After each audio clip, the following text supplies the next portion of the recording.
Barriers to entry. What are they?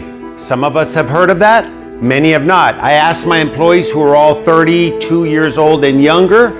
Nobody seemed to know what a barrier to entry was. Now, some of you who know what it is say, well, I've been in business for a long time. I could have used that information 10, 15, 20, 30 years ago before deciding to get into a particular industry that has low barriers to entry, meaning you have a lot of competitors, and now you can't do anything about it because you've been doing it for so long. However, there are multiple things that you can do to eliminate or reduce some barriers to entry for yourself and also to raise the barriers to entry for competitors.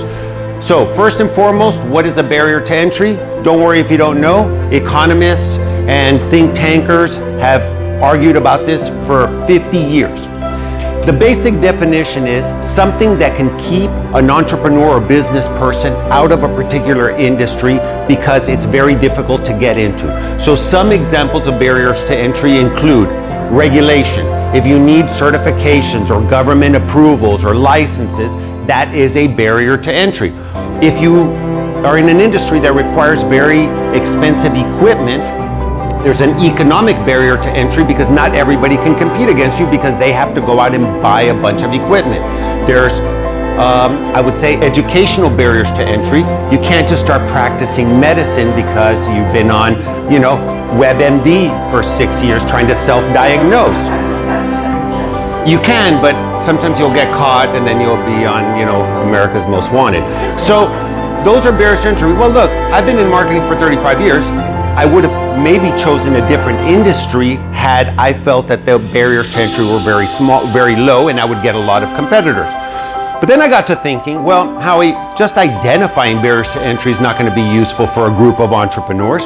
So what kinds of things can we do if we're already in an industry to create higher barriers to entry for competitors and also giving us a distinct advantage? So here are a couple that I thought of. Number one is certainly you can work on your USP, your unique selling proposition. What makes you different? What makes you better than your competitors? Now when you get into a pitching situation, you can lead with those things that make you unique, different. And when I say unique or different, I mean better, okay?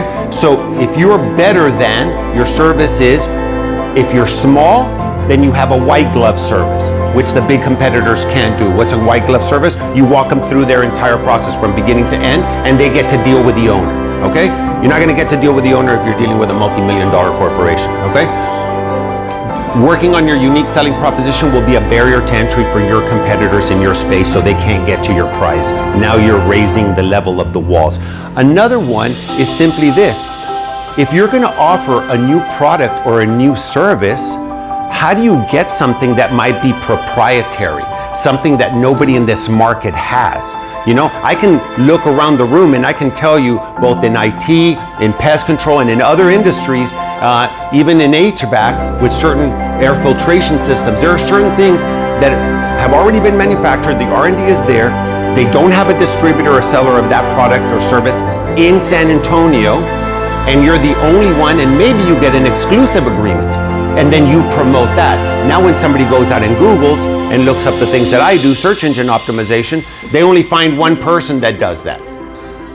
And that gives you a distinct advantage. So once again, when you hear barriers to entry, I don't want you to think, what's my barrier to entry? How high is that wall for me to go and get the prize?